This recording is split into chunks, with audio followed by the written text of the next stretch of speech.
Hello, friend. Good to meet you again. Welcome. Thank you very much. I'm also happy that we could be together again. Pleased to see you. Thank you so much. The last time we met, you explained that as God, Jesus created everything that was created.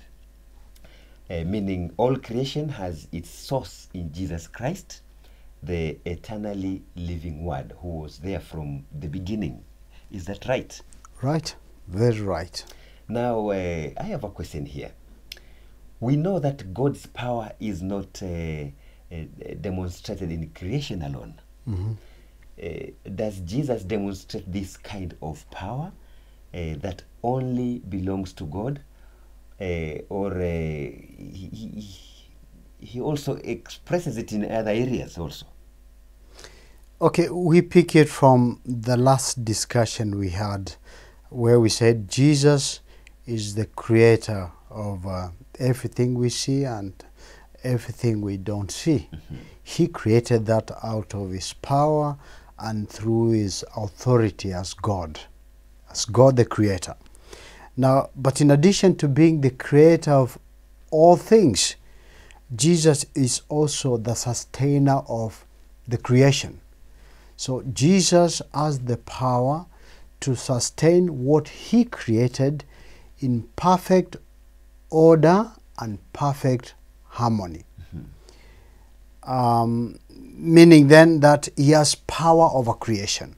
So he did not only create, he holds what he created together in perfect order and harmony. What is included in this nature? Because time and again you talk of creation, talk of nature. What is this nature?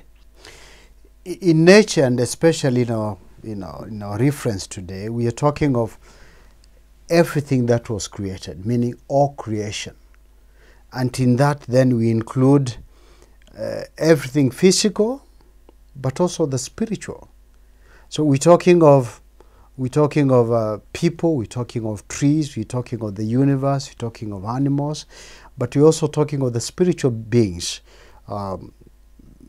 angels and demons and Satan himself. All these are under his control. They are under his power because he created them. Yes. So when you're talking of even the spiritual beings, they're also included in nature. Yes. You're calling nature. Yes. Okay. Yeah. The best, perhaps the best passage that tells what you're talking about or confirms what you're talking about is Colossians chapter 1, verses 15 to 17. You can read that for us. Colossians, you said Colossians chapter 1. Yes. And verses 15 to 17. 15 to 17. Yes. It says, "He is the image of the invisible God, the firstborn over all creation. For by him all things were created, things in heaven and on earth, visible and invisible, whether thrones or powers or rulers or authorities, all things were created by him and for him.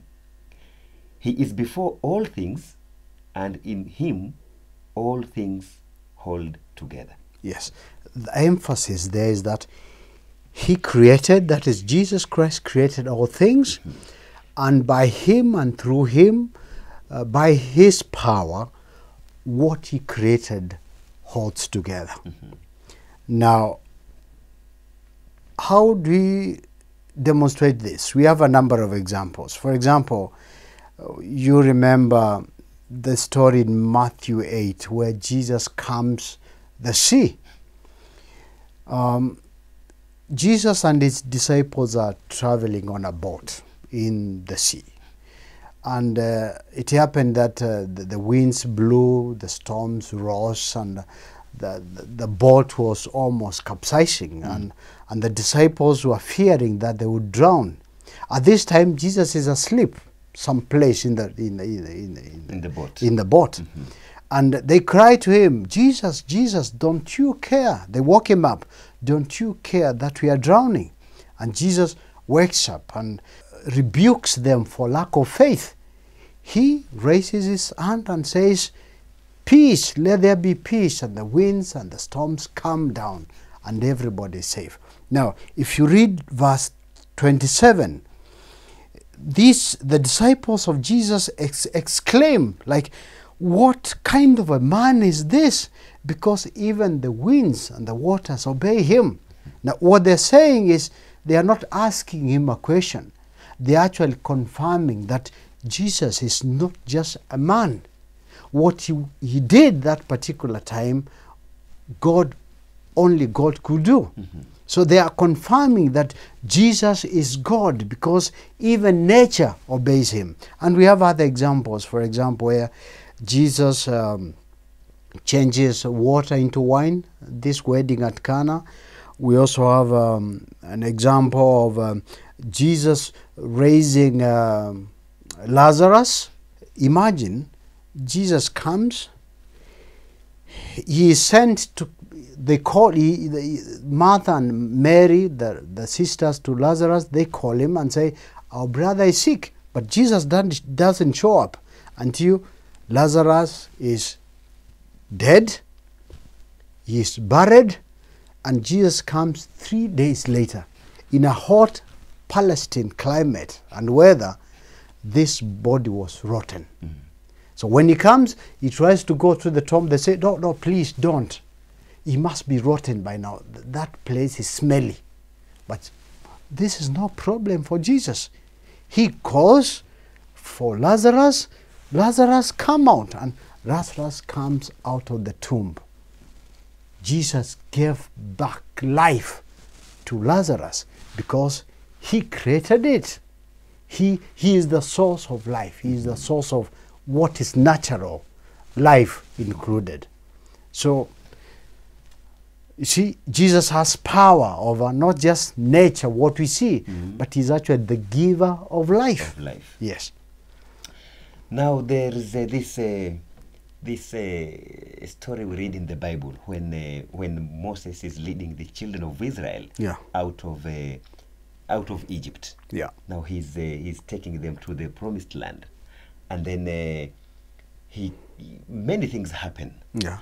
And there is a point where they could not continue because they had come to the Red Sea. Yeah. Now it's like they had come to a dead stop. Yes. And then he hits the water with a stick, and then they find some way there. Yeah. Now these are extraordinary things Moses was doing, extraordinary things, just like Jesus was raising the dead and doing some miracles. So can we also refer to Moses as a sort of like God also, because he's doing things that you and I cannot do?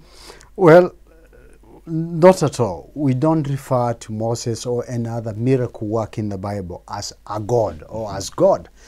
And this is simply because Moses, for example, only did what God commanded him to do. If you read the story, Moses is told, do A, B, C, D. And miracles happen. For example, the disciples of Jesus Christ who also did miracles, but they did it in the name of Jesus. You see, Jesus does not have to use anybody's name or anybody's authority or power. He has power vested in him as God. So what Jesus did, he did it out of his power, raising the dead, healing the sick, and all this, because he has power over creation. Yeah. Even look at his own death. He lets people do whatever they wanted to do, pierce his side, bury him. He is comfortable. Do what you want to do. But then he has power to pick his life again 3 days later. Why? Because he is God. Nothing is beyond his control. Everything is under his control because he is the creator and the sustainer of all creation.